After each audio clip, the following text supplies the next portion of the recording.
Hey, Clean Nation, Mike Campion here. Today, we are going to talk about the dirty truth about hiring good cleaners to build $1 million cleaning company. They go hand in hand.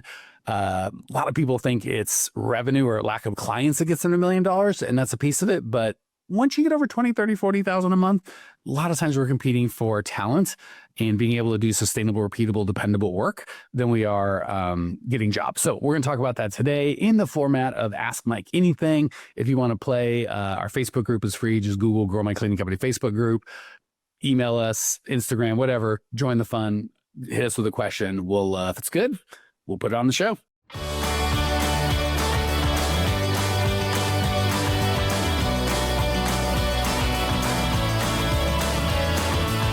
Who's first, Lindsay? All right. First, we got Brittany. She inspired this whole theme today. Brittany in the Facebook group said, can you provide any good feedback on finding great cleaners who actually want to work? I'm sick and tired of hiring folks that stick it through for 1 or 2 cleanings, or some that don't even show up for their Zoom interview. I'm sure there's no advice to give here except hopes and prayers, but still, I'll take any advice. Brittany, I just want to give you a big virtual hug. That was so, and great job picking that question, Lindsay, because it is so representative of, I think, how our people feel. And I think how I know you guys out there, Clean Nation, feels just that, especially the part of, I'm sure there's no advice except hopes and prayers. I know we feel that way, like just resign. And that's why we can't grow, right? Because we're resigned to this piece of, I just can't get people. No one wants to work. That's just how, and we'll tell ourselves it's in my area. But then we go to McDonald's and there's like 28 people doing similar work for harder work for similar pay. So good news is, Brittany and Cleaning Nation, there's a lot more than hopes and prayers. We can give you a real system and something that actually works. So first in, especially when you start, yeah, there's so much I want to talk about, but we talk about, I don't know where I got this. I'd love to give credit. So I didn't come up with this. I think it's a book called Top Grading, but I'm not sure. Blood in, blood out. So research shows the harder it is to get something or to get into a club, the more people value it. Like if you look at fraternities, how they have hazing every year, and you know sometimes kids get hurt or they just do ridiculous stuff. You're like, this seems dumb. Why don't they make that illegal? Or why would they keep doing it after 100 years? It seems so, you know, we're 2025 for crying out loud. What's going on? And the reality is there's science behind it. I don't know if they know the science or just this is what we've always done, but the more expensive or costly, and I don't mean in money, just in terms of what you give, it's more important than money. You're like, you know, your own intellectual, emotional capital, like what it costs you to get into something, the more likely you are to stay. And it also works in tribes. Like they've done research on tribes that are, you know, uncivilized, I guess, if you will. And they found the same thing. When boys become men, I don't know why only the boys get this. The girls get a pass. I don't know what they're doing, but the boys get, I guess they're the ones that have to hunt and kill, I'm assuming. They put them through this ritual and boys die. And if you're like, hey, in a tribe, it seems like young men would be the most valuable asset a tribe has. So like, why would they risk their most, their most expensive or valuable stuff? It's like, because they know the harder it is to be in that tribe, because you can't be a man, you can't be part of the tribe unless you pass this test. They know the more expensive that is, the more people will be committed to the tribe and they succeed. So there's lots of research behind it. But knowing that, for owners of cleaning companies, because people are so flaky, we tend to lower the bar, not raise the bar. So we lower the price it costs for them to get in. And then they treat it like it's, and what that looks like is you do one interview, they fog a mirror, they seem nice. You're like, oh my God, can you help me clean today? And it kind of feels like this isn't a real deal, right? So we coach and what we set up for our clients is a 3-step hiring process in 3 different places with 3 different human beings over the span of about a week. So there'd be a group interview that they'd be invited to. And guess what? We expect 90% not to show up, which is great. And people get angry. I had to, 71 people, so they're coming. I got 5 or 8 or whatever the case is. I'm so angry. It's like, that's what we want. They raise their hand and said, I'm going to be flaky. So we, instead of lowering the standard going, oh, we'll not do group interviews, we'll do something different or whatever. It's like, yeah, that's the whole point, is to get those 70 people whittled down to the 8 that put on clothes and show up and have a smile and get in their car and do the thing, right? Half of what we're paying our cleaners to do is show up when and where we tell them. So guess what? The first thing you should do is show up when and where we tell you. And when 90% don't, you're like done and done. And the cool thing is, because it's a group interview, it costs you the same amount of time if 3 people show up or 11 people show up. Same 41 minutes for you. So there's that. And then they look around like there's 7 other people looking for the same crap job. Like this is very different than what I thought. And because you've got cleaners running it, they're going to look for people that they want to work with. They give a crap about, right? They're involved in the process. And as the owner, you show up, or a quote unquote manager, if you have that, which is a bad idea, but you have one other person doing it. Well, that's the owner. That's the man. They're supposed to, that's their thing, right? But if Lindsay's just a cleaner and she's like, I love this job. These guys are the best. I could probably make more money somewhere else, but I just love being a part of it. I can't buy that, right? Like and I could say no one's going to give a crap because I'm the owner. Everyone knows I'm full of crap. But Lindsay's just some cleaner helping out. And they're like, you get to interview? Yeah, I love doing this. Part of what we do. I also get to train. And sometimes I run the weekly meetings. So like, holy crap, this is a very different gig, right? So all that to say, you want to raise the price to get in. And then it costs more to get out, right? You throw on weekly meetings, monthly parties, quarterly reviews. You got yourself a party. So Brittany, it is much more than hopes and prayers. You just need a system that you don't hate, that can get people in a scale that takes a minute, right? And again, people are like, oh, look, that was so good. I'm going to skip the group interview and just get them started. It's like, nope, follow the process. All right. I don't know if that was preacher helpful. Lindsay, what questions, anything to add? What do we miss? Well, so would you say, Mike, is the dirty truth here that you need a system? Like, what is the dirty truth? See, this is why we love our Lindsay. The dirty truth about hiring is when people act crazy, we tend to lower the standard to meet their crazy. And then we get angry that we have a team of crazy people. The crazier people get, the dirty little secret is you don't lower the standard to meet the crazy, you raise the standard to eliminate the crazy. Even if that means you have to get 86 applicants to hire one good person. And yes, you need a system, because if you're going to call 86 applicants, you're going to go crazy. So of course you need a system to make that work without driving you nuts. But the dirty secret is you make it harder to get in when people are less qualified, and people tend to want to make it easier to get in when people are less qualified. Got it. That answered my dirty question. All right. Let's move on to Cheryl, who actually has a related question. So this is after the fired. So she said, for folks with employees, after your initial, she asked this in the Facebook group to everyone, but I thought it was good. After your initial 2-week or so training period, what kind of ongoing training or retraining do you provide for your cleaning staff? It's another really good question. So because Lindsay's taught me, and I don't want to get, I don't want to get in trouble and screw it up. I'm starting with the dirty secret, and then I won't get in trouble. The dirty little secret here is, and I love that title, because there really are things that are not what you'd think. And people do what you think, and then they're surprised they don't get the results that they want. And it's really the opposite of that. So the dirty little secret to start is, it's not training. When your people aren't doing a good job, they don't need more training. What? That's crazy talk. So that's the secret. What you need is a hiring system that brings in core values matched people, and a ongoing system that enforces those values, right? So if Lindsay, poor Lindsay, she always gets all the, she's the good example of all the good employees, the bad, it doesn't matter what the example is, Lindsay's in it. An episode, so you can blame it on the cat. Yes. So if Lindsay is just kind of lazy and only does the bare minimum to get by in her life, that's who she is, right? It has nothing to do with me. That's just in her own house. When she cleans, she does it kind of halfway, because she's just like, I've lost interest. Doesn't matter what task you put her on, other than cat raising. She's very good at that, from my understanding, and sending raccoon pics to my wife. She's very good at both of those things. Other than that, just lazy halfway.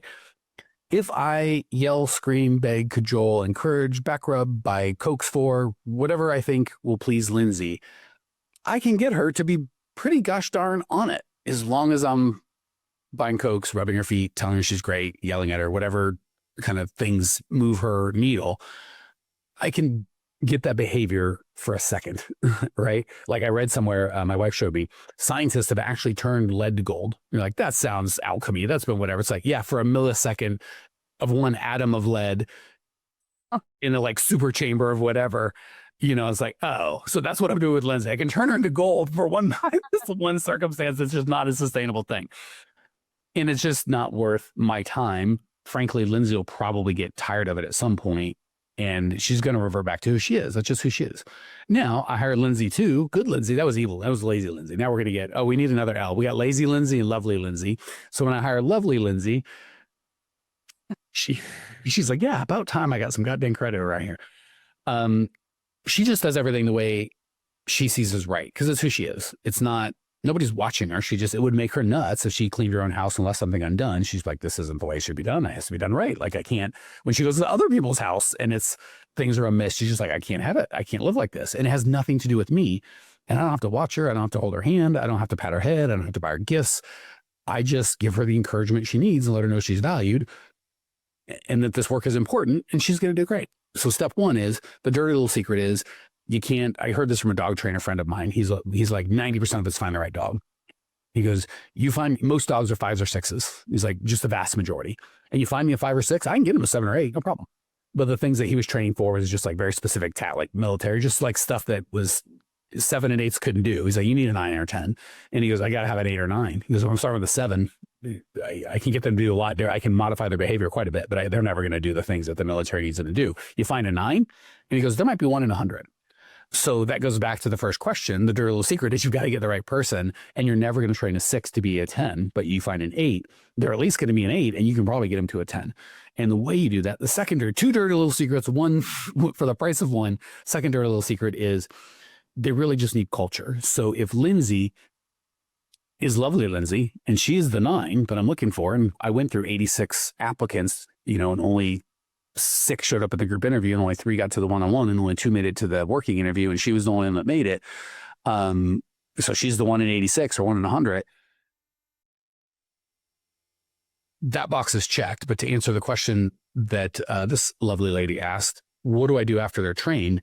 Lindsay just needs to know that our core values are aligned because she's always going to do the right thing all the time. But if everyone I partner her with half-asses things and is lazy Lindsay, she's going to get frustrated and quit or just be a human and be like, what am I doing here? Like I'm having to drag this guy forward. If she's just a mercenary, she's here for a paycheck and doesn't really care about anything. She's like, well, I'm just going to take my skills because she knows she's a 9 or maybe she knows she's 9, maybe she doesn't, but she is a 9. So she does know she's got better opportunities out there and she'll just go there. So, hey, Clean Nation, Mike Campion here. One of my least favorite things about these podcasts are we found that people love the show and they love the information, but when I talk to you guys in person, stuff doesn't get done. People love the podcast, but they don't take any action. If you'd like to actually implement this and get this done in your world, we have a whole team of people that do exactly that. If you go to growmycleaningcompany.com/talk, you can book a time with either myself personally or one of our teammates to at least help you come up with a plan to actually implement and change your life. So if you want to go from getting these good ideas in your head to get them in your life, just book a free call with myself or my team, growmycleaningcompany.com/talk, and we can go from this one-to-many format to one-to-one and really get you some results. Excited to talk. Again, the 1-2 punch of secrets here is you've got to get the 8 or 9 to start. We talked about the system, how to do that at the beginning. And on the maintenance part, which is this question, the dirty little secret is it isn't teaching Lindsay how to clean better. She's going to figure it out because even if I don't give her all the perfect training, she's just not going to leave the house unless it's right. She'll figure it out because that's just who she is. And if she's lazy Lindsay, I can give her all the training in the world. She's just not interested. So training someone that's not, again, you can find an 8 dog or a 6 dog. You can train them, they might get to 7 or 8, but if you need a 9, it ain't going to work. And if you find a 9 dog, you can train them to be spectacular at 10, but they're going to be 9 with or without the help. So people think, because most owners are 9s and 10s. They're special. Like owners are 1 in 100. They're just the type of person like, well, of course you do a good job. You gave your word you would. I couldn't imagine taking money for something and then not doing it. Like that doesn't make any sense to me. So we're befuddled when the 6s and 7s out there, and again, they're good human beings. I'm not saying they're bad people. I'm just saying they've got different skills and different, they're just going to be valuable in different parts of society. So we just kind of put our judgment on that. And then we're frustrated when it doesn't work. So to sum up, and then I'll let Lindsay fill in anything or ask anything. Step 1, you got to get the right person. We talked about that earlier. And it's not about training more skills. You have to, the first 2 weeks they should get the skills. It's about weekly meetings, monthly parties where Lindsay goes, I care about these people and they care about me. And I've got my partners back. And it's not just doing a good job. It's like, I'm working with another lovely Lindsay and I know she doesn't tolerate any half-assery around here. So I'm trying to keep up with her versus if she's working with a lazy Lindsay, she's like, well, why am I even doing this? Like, I feel like I'm dragging everyone forward. So it really is culture, and being down with the cause and sharing core values and stoking that fire, not trying to find someone that doesn't share my core values and beat it into them. That's a frustrating, unfulfilling, low-paying prospect, and the other person will hate you for it. Like lovely Lindsay will appreciate me sharing core values all the time because she loves it. She can talk about that all day. Lazy Lindsay is just going to be resentful because she's like, that's not who I am, and I resent you trying to make me something I'm not. Well, of course she would. Why wouldn't she? She should go somewhere where her core values align and the skills that she has matches what they need. Boy, God, that got ranty quick. Spun a little out of control. I know. Lindsay's just like too many words coming in one direction at one time. What did I miss, or anything to add, or any questions to ask? I have a little voice in my head, and I think it's Cleaning Nation. And what they're saying to me, Cleaning Nation, I feel you out there. They're saying, but Mike. There's a lot of yabbits out there. Yeah, but Mike, are you saying, pretend I'm an owner, cleaning company owner, are you saying I should overlook someone's cleaning experience for core values? Like, now you're really getting into a can of worms, girlfriend. You want to go there? We'll go there. I'm not afraid of you. So yes, 100%. I'm really not particularly interested in cleaning experience. If I'm trying to hire a brain surgeon and we know this skill takes 20 years to really understand, then yes, I'm very interested in skills. So I'm not saying this in all times and all places. I'm saying this at cleaning, which is a low skill. I've cleaned a lot. Like, it's a high value and high integrity. There's nothing wrong with cleaners, but let's just be honest. To get from 0 to 10 in cleaning can take a week or two.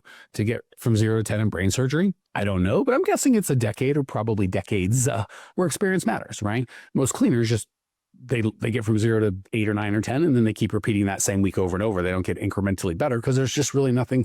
See, that thing that was dirty, it's now clean. Like, now what? Like, we're the trash that was in that little box, we put it in a big bag and put that in a bigger box. Done? Yeah, we're done. Like, oh, did you get all the trashes? Yeah, I got all. I'm like, well, there you go. Like, well, how do I get better? Like, that'll just be that. Maybe you could do it fast. I don't know. Like, really, you could do it with a smile. I don't know. You could whistle. Like, there's really not a lot to go. So when it comes to cleaning, I actually prefer no experience, because when they have experience, I got to do it my way, and I got this, and you got to untrain them. Just like with coaching, a lot of times I'd rather have someone come with no experience than bad experience. We help people of lots of different sizes, but the guys that are doing a couple $100,000 a month to steer their ship, they might have a lot of ingrained habits that can take months to unwind. When someone's doing 20, 30, 40 grand a month, we can steer that thing up on a dime. So everybody has their own. I'm not saying there's no value. The only value I really see, so a lot of times they want to do it the way that they're doing it, and you have to untrain them or retrain them. That can be a pain. And again, that's a core value thing, right? If Lindsay's, our core values are have fun, make money, be real, and help out. If Lindsay's like committed to those, she's going to not be tied to the training. She's going to be tied to having her old training, be tied to having fun, and doing it this way is going to be more fun than trying to be a priss and I know everything and I got to do it my way. Help out. Once, she might think it's helpful to settle everybody's hash and try and make them do it her way, but she's going to probably get, as long as your system is, as long as you know what you're doing, she's like, yeah, it'll just be more helpful to kind of follow the system, make money. If you just go through core value by core value, she's going to adopt it. So the only value I bring from cleaning is it can be physical work. So someone that is a good core values match and like, I really want to clean, another topic we won't get into, but not everyone, the majority say they want 40 hours a week. You give them 40 hours of cleaning, they will quit. It's too much. So it can be where people think, oh my gosh, this is going to be fun. And then they do the physical labor like, oh, this is too much. I can't do it. And if they've cleaned before professionally, then you have a decent idea, not a guarantee, but a better idea that they're probably not going to do that. A little bonus takeaway. When you are training, only have them do like two hours the first day, right? What seems like, once you've been doing it a while, 4 or 5 hours, no big deal. But on day one, 4 or 5 hours will burn someone out. So you got to scale them up quick. Did I answer your question, or I just use a lot of words to dodge it? No, you answered my question. And I really love that last tip too. Yeah. I think we might have time for one more. We might be able to sneak one in. Okay. It's might open another can of worms, but here we go. All right. We're moving from cleaners to VAs. Milano wants to know, when you have a VA, what tasks do you have them do? Big one. Another dirty little secret, Lindsay. We're digging out all the garbage, putting it in the light for everybody to see. So the dirty little secret about VAs is we think when we're busy, we need more manpower. And if we just hire, or woman power, we need more people. I don't know what we're just going to call it manpower, and we understand you can hire women. It's fine. If people called it women power and I was working, I think I'd be okay with it. But yeah, I'm not a woman, but it pays the same, right? All right. I'm good. We need to do people power, then we think that's what we need, but almost always it's a lack of a system or clarity on what's going on. So what typically happens is we have a process, part of our business that we hate, and we hate it because the way we have it set up. Perfect example of the hiring. Go back to the first one. I've got, I know I have to, maybe Mike's crazy. I don't need to get 60 people to get an interview, but maybe I need 20. Calling 20 people on Zoom is brutal and they're not going to show up and blah, blah, blah. So I'll hire someone else to do it. But the problem is the system sucks, and hiring someone else to do a system that you haven't really perfected isn't really working and you hate it. And you've got all the cards on the table, right? This is a lot to you, and it is nothing to them, right? Not nothing, but they can go get another crappy $20 an hour job tomorrow. So thinking that since you have all the stakes in the game, and you're not willing or able to figure it out, some other human is going to be willing and able to figure it out for less money and less stakes is ridiculous. They're not going to be able to, right? So the dirty little secret is almost always certainly more below 50 grand or even 100. We've got people, 90% of the time we think we need more humans, we need more systems, right? So as a business owner, our job is to figure out the system. And once we have a really nice system, it's super easy to turn things over to them. And perfect example, Lindsay used to do all the editing of these podcasts. So poor girl's lets me make fun of her. And then she has to edit and listen to the second time around and then release it to the world. I don't know why Lindsay stays. It must be core values because it can't be the good treatment. That's where God being sure. So anyone with half a brain, Lindsay, been out of here. But I'm sure appreciative that you stay with us. And you tell me if I'm putting words in your mouth or if I'm observing incorrectly. Lindsay felt for a long time, she's like, this podcast stuff's pretty tricky. Like, there's no way anyone can do it. And like, I'll bet you it's just a system and you could teach somebody. And I know, and now someone else does it. And I'm guessing as you were teaching them, you had to articulate things that you did naturally and kind of break it down into a if this, then that situation. And that might have been a little bit of work or headache for an hour, a week, whatever it took. And now we've just got a system and anyone can do it. So had Lindsay not really had a good system for herself to do the podcast, she would have never been able to turn it over to someone else. But she had it where it's like, oh yeah, it just takes me a little bit of time to do it at a high level. It's no big deal. So it's very easy for her to turn it over. But if it was taking her 10, 15 hours a week and it was confusing and she hated it and she tried to turn that over, really what it looks like is the owner just dumping something in someone's lap and running like heck, and then be like, figure it out, chump. And then shocked when they don't, or when they do it at a low level. And then what happens is they do it at a low level and the owner tolerates it because it's like, well, better them than me. And then it never gets done right. So the dirty little secret here is systems are always first, then the people. And if you don't have a very clear, this is what I need you to do, and this is how you do it, and this is how it ties into some sort of outcome, we're not ready to hire anyone. And almost nobody has that. They have like general, like answer phones, make sales, but it's like, make sales. What is it like through the phone book? Like door to door? Like, I don't even know what that means. Like, go out there and get them, Tiger. Like it's not clear. So really clear on what it is they're doing, how they should do it, what outcomes you expect, how that ties into a bigger outcome. Like, oh, if we have sales, we can grow the company, blah, blah, blah. And then once you have that, you want to make sure the skill sets are similar, right? If Lindsay's, this is what happens a lot. I have a cleaner, and because I don't have a good cleaning hiring system, I got 8 cleaners, and Lindsay and one other chick are good, and the rest are just, So I love Lindsay so much. And Lindsay doesn't love cleaning, and she's a bright gal, so she sees it. She's a bright gal, and she's like, I'd like to give more. Like, I want to do something. I do social media. And I'm like, I don't know what that means, but okay. And now I'm paying Lindsay to do social media, but it's not tied to a bigger thing. So she just makes a bunch of posts that may or may not look fantastic, and I get no clients, but Lindsay feels good, and I'm paying her, and then she don't want to clean anymore. And the whole thing gets sideways. So,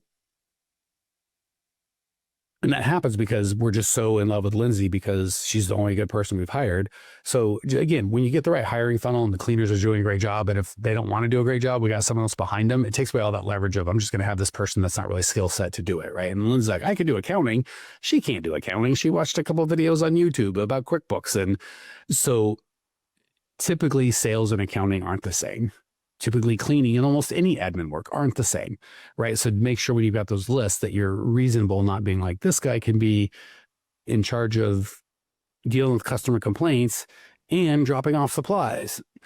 They probably could, but if someone's good at dealing with customers, dropping off supplies is kind of boring to them. And now you have to pay them. And by the way, you always have to pay them for their most valuable skill, right? So if there's a neurosurgeon and he's cleaning a bedpan, he gets paid the same, whatever his rate is, he gets paid the rate. So you have someone that's, a little less skilled that doesn't need as much to clean that bedpan. Not that there's anything wrong with that. Just, if I'm a neurosurgeon, I get paid $500 an hour. You want me to clean a bedpan? I'm happy to do it. It's $500 an hour. So the same thing with you guys. Dirty little secret is, you think you lack people, you almost always lack systems. All right, that was super ranty. We got a minute or two. Anything I missed? Anything you want to add? Anything Cleaning Nation is shaking their fist at and wants me to address before we go? Yeah, I think we're good. Yeah. It's like, Say that again. that's a lot to digest. It is. We go quick. So, I know it's funny. I always try to listen to podcasts on double speed. And I think if I listen to my own podcast, I'm like, I think this guy he makes no sense half the time as single speed. I'm going to have to go half speed. The guy's talking fast and saying nothing. Slowing you down. Slow you down. So I was going to say I'll do my best to slow down, but that's a lie. I won't. So this is the party you've chosen to attend. It's Fast Talking Yahoo. All right, guys, gals. Hopefully you've got some of the secrets and you're like, hey, I'm going to do something different going forward. If that's the case, go get them. If you need help, feel free to reach out to us. We've got tons of coaches whose sole purpose is to help make your life better and easier and set up these systems we've been talking about. Thanks for your time and attention. We'll talk soon. See you. Hey, Cleaning Nation, if you dug the content you just got, we don't do any ads and I don't sell anything on this podcast, but if you would just subscribe, rate, and review, it would be huge and I'd be so appreciative. Not only is it going to help me, but you'll help other owners of cleaning companies across the world work less, make more, and get profitable. So if you appreciate the value we give, again, subscribe, rate, and review. It would mean the world to me. I'd really appreciate it. And we sure appreciate your time and attention.